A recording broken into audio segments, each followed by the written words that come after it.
The wedding invitation arrived on a rainy Tuesday, its gold embossed lettering gleaming against the cream cardstock. Piper Sullivan and Garrett Walsh cordially request your presence.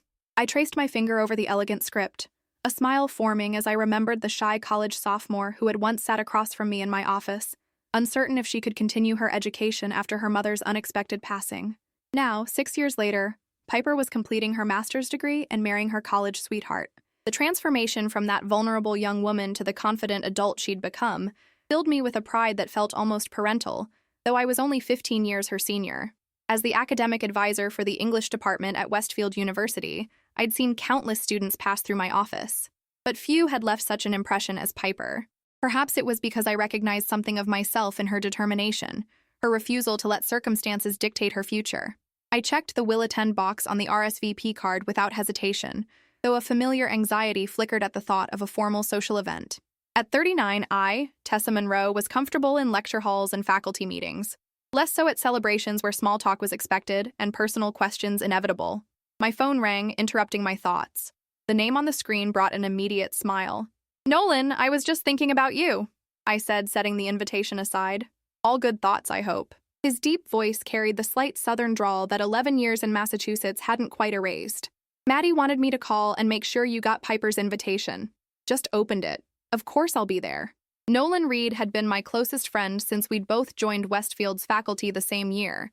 Me as an academic advisor with occasional teaching duties, him as a professor of American literature. Our shared love of obscure poetry and hatred of faculty politics had cemented our friendship early on.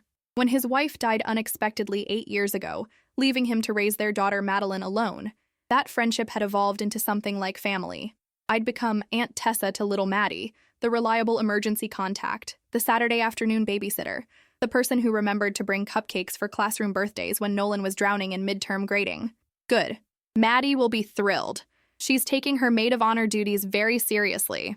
I laughed, picturing Nolan's 16-year-old daughter, who had practically adopted Piper as an older sister when Piper had started babysitting her years ago. "How's the dress shopping going?" I asked, knowing it had been a source of mild panic in recent weeks. Nolan groaned. "Let's just say I've learned more about necklines and hemlines than I ever wanted to know. Apparently, I have absolutely no eye for what flatters a teenage figure." Direct quote.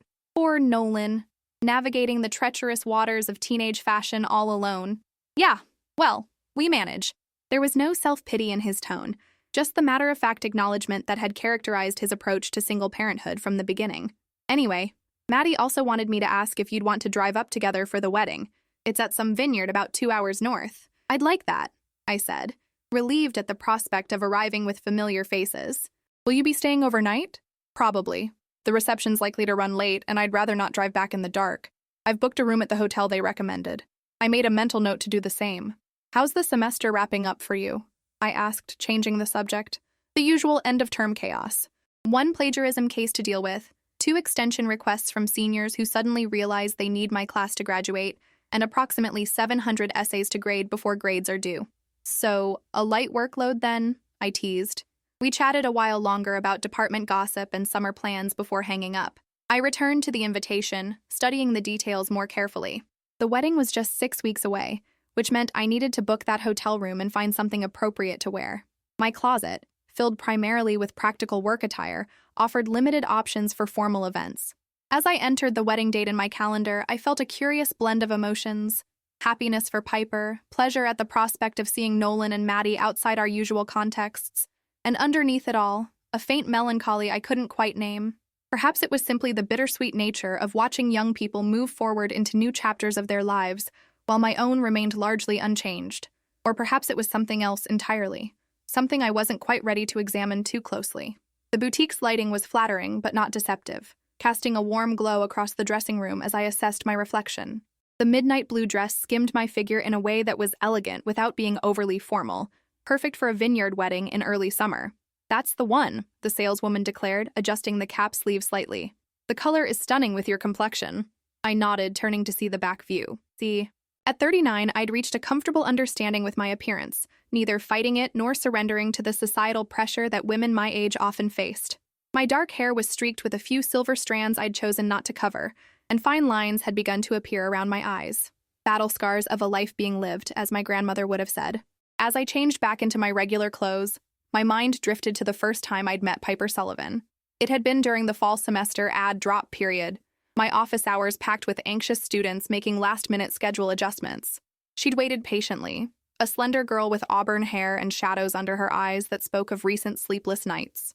"I need to drop 3 classes," she'd said without preamble when she finally sat across from me. "I'm keeping only the minimum to maintain my scholarship, and I need a job. On campus, if possible." The bluntness had caught me off guard. Most students approach schedule reductions with elaborate excuses. "That's a significant change," I'd replied carefully. "May I ask what's prompted this?" She'd hesitated, then straightened her shoulders. "My mom died 3 weeks ago. Breast cancer. I'm the executor of her estate, which is basically a house with an underwater mortgage and some medical bills. I need to work more hours to keep up with my own expenses since her life insurance is going to cover the funeral costs and not much else." The matter-of-fact delivery had made the words even more heartbreaking. Here was a 19-year-old girl shouldering responsibilities that would crush many adults twice her age. "I'm very sorry about your mother," I'd said, meaning it deeply. "Let's look at your options." We'd spent the next hour reviewing her schedule, identifying which courses could be postponed without derailing her graduation timeline, and discussing on-campus employment possibilities. I'd made some calls, leveraging my connections in various departments. By the time she left my office, Piper had a manageable course load and an interview scheduled with the library for a position that had mysteriously opened up after my conversation with the head librarian, a longtime friend. What I hadn't told her that day was how much her situation had resonated with me. At 22, I'd also lost my mother unexpectedly. Though the circumstances were different, a car accident rather than illness, the sudden responsibility, the disorienting grief, the financial panic, had all been achingly familiar. The difference was that I'd had no one to help navigate the bureaucratic maze that follows death, no one to make calls on my behalf or simplify my path forward. I'd dropped out of my graduate program, taken a full-time job that barely covered my expenses, and spent 3 years working my way back to academia. I was determined that Piper wouldn't face the same setbacks. A week after our initial meeting, Piper had returned to my office, this time with a problem I hadn't anticipated. "I got the library job," she'd said, "but I can only work evenings. I need someone to cover afternoons, even just a few days a week. But the campus daycare is full and I can't afford a regular sitter." "Daycare?" I'd asked, confused. "For my brother," she'd explained. "Liam is 4. My mom was his primary caregiver. Dad's not in the picture. I'm all he has now." The revelation had stunned me.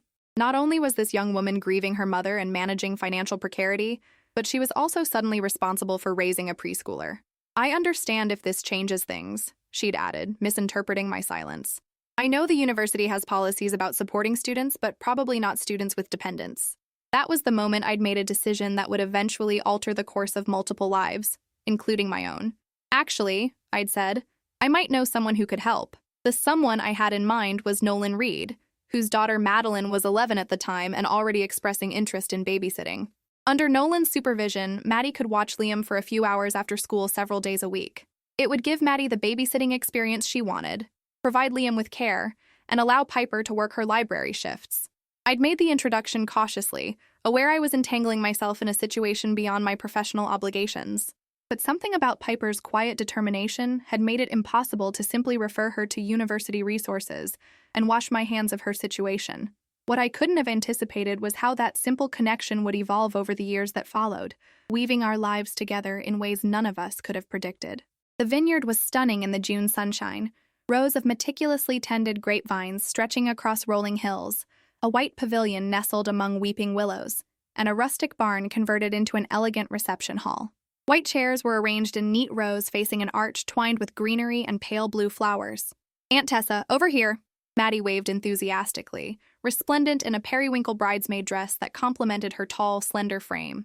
At 16, she had blossomed into a striking young woman, with her father's dark curls and her late mother's vivid green eyes. "You look beautiful," I said, embracing her carefully. "Where's your dad?" "Helping Mr. Sullivan with something." "Come on, I'm supposed to show you to your seat."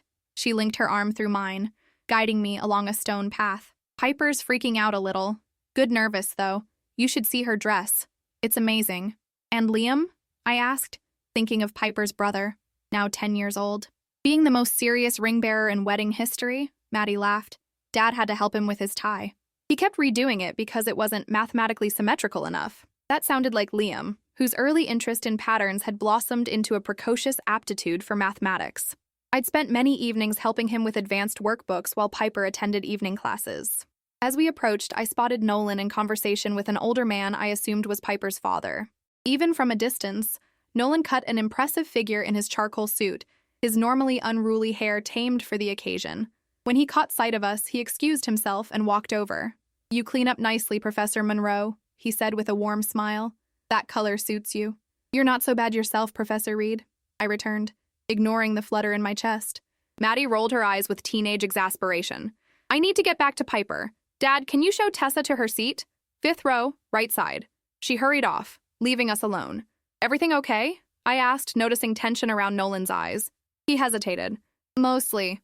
Just some interesting dynamics with Piper's extended family." The string quartet began playing, signaling guests to take their seats. Nolan offered his arm, which I took. As we walked, I noticed several well-dressed women following our progress with curious glances. "Friends of the family?" I murmured. "Piper's aunts," Nolan replied quietly. "They've been less than supportive of her choices over the years." He settled me into my seat before continuing toward the front. I watched him go, wondering about the undercurrent in his words. The ceremony itself was lovely. Piper's bridesmaids processed down the aisle in varying shades of blue. Liam followed, solemn with the ring pillow, his resemblance to his sister striking despite their 12-year age difference. When Piper appeared on her father's arm, a collective murmur of appreciation rose. Her gown was vintage-inspired lace, elegant and understated, much like Piper herself. As she passed my row, our eyes met briefly, and she gave me a small, grateful smile. The officiant spoke of commitment and partnership. Garrett, Piper's soon-to-be husband, looked at her with such transparent adoration that I felt my throat tighten. They had met in my introduction to American literature class 5 years ago, a detail they'd included in their program. During the vows, I found my gaze drifting to Nolan in the front row, one arm draped protectively around Maddie's shoulders. I wondered if he was thinking of his own wedding day, or perhaps simply happy for Piper, who had become something of an extended family member to us all. As the ceremony concluded and the couple processed back down the aisle, I caught snippets of conversation from the row behind me. "Can you believe he came alone again? You'd think after 8 years? Miranda says he hasn't dated anyone seriously since Diana died. Something's not right there. And bringing his student to babysit? So inappropriate." I stiffened, recognizing they were discussing Nolan. Before I could decide whether to turn around, the usher arrived to guide our row toward the reception, and the moment passed. But as I followed the crowd toward champagne and hors d'oeuvres, I felt a protective anger building. These women knew nothing about Nolan, about the man who had rebuilt his life around his daughter's well-being, who had opened his home to help a struggling student and her little brother. Little did I know that their careless whispers were merely a prelude to what would unfold during the reception. The reception was in full swing, crystal chandeliers hanging from exposed wooden beams in the converted barn. I was seated with other university colleagues who had taught Piper and Garrett during their undergraduate years. From my table, I could see Nolan seated near the front with Maddie, Liam, and Piper's father. Occasionally, we exchanged small smiles across the room that felt like private conversations amid the noise. During the salad course, I noticed 2 of the women I'd overheard after the ceremony approaching Nolan's table. One leaned down, saying something that made him visibly stiffen. Maddie's expression shifted from happiness to indignation in seconds. Even from a distance, I could see the hurt flash across Nolan's face before he carefully composed his features. "What's happening over there?" asked Dr. Chen, following my gaze. "I'm not sure," I murmured, watching as the women returned to their table, exchanging smug glances. The moment was interrupted by the clinking of glasses as toasts began. After heartfelt speeches from Garrett's brother and a tearful tribute from Maddie as maid of honor, the DJ unexpectedly announced, "And now, Piper has requested a special toast from her mentor, Dr. Tessa Monroe." Surprised, I stood as Piper's encouraging smile found me across the room. I hadn't prepared anything formal, but words came easily as I thought about this remarkable young woman. When Piper first came to my office 6 years ago, she was facing challenges that would have broken many people, I began. She had just lost her mother and suddenly found herself responsible for her 4-year-old brother while trying to continue her education. I glanced at Liam, now sitting tall in his suit. What struck me most wasn't just her determination, but her extraordinary capacity for love. She refused to see her situation as a burden. Murmurs of appreciation rippled through the crowd. But what many of you may not know is that Piper's success story isn't hers alone. It belongs to a community of people who recognized her worth and stepped forward to help. My eyes found Nolan, who was watching me intently. especially one person who deserves recognition today. Professor Nolan Reid, who many of you know as Maddie's father, opened his home and his heart when Piper needed childcare for Liam. The room had grown quiet. I could see Piper's aunts shifting uncomfortably. This single father, still grieving his own loss, made space in his life for a struggling student and her little brother. He taught his daughter Maddie that family isn't just who we're born to, but who we choose to care for. My voice grew stronger. I know this because I witnessed it all. And because 8 years ago, when I was facing my own financial crisis after medical bills depleted my savings, this same man quietly covered my rent for 3 months without telling anyone. Soft gasps punctuated the silence. This was something I'd never publicly acknowledged. Nolan's act of generosity that had saved me from potential eviction. He left envelopes of cash in my faculty mailbox with no note. I only discovered it was him when I staked out the mailroom one day. A ripple of gentle laughter. When confronted, he simply said, "That's what friends do." As if it were the most ordinary thing in the world to save someone from homelessness. I raised my glass toward Nolan, whose eyes were suspiciously bright. So to Piper and Garrett, may you build a marriage on this same foundation of generosity and care that has surrounded you both. And may we all aspire to be the kind of person who sees someone struggling and, instead of judgment, offers help. The room erupted in applause. Piper was openly crying, Garrett's arm tight around her shoulders. Maddie beamed with pride at her father, while Liam solemnly raised his glass of sparkling cider. As I returned to my seat, I noticed Piper's aunts looking thoroughly chastened. One caught my eye and had the grace to look away first. Later, as the dancing began, Nolan found me by the bar. Without a word, he pulled me into a hug that said everything words couldn't. "Thank you," he whispered against my hair. When he finally released me, his hands remained on my shoulders. "You never told anyone about the rent money." "Neither did you," I pointed out. "Until today, Piper didn't know how much you helped me, so I could continue helping her." "We make a good team," he said softly, his eyes holding a question I'd seen growing there for months. "Yes," I agreed, finally ready to acknowledge what had been building between us. "We always have." As he led me to the dance floor, I caught Piper watching us with a knowing smile. Perhaps she had seen what we ourselves were only beginning to recognize, that sometimes the family we create is even more precious than the one we're born into.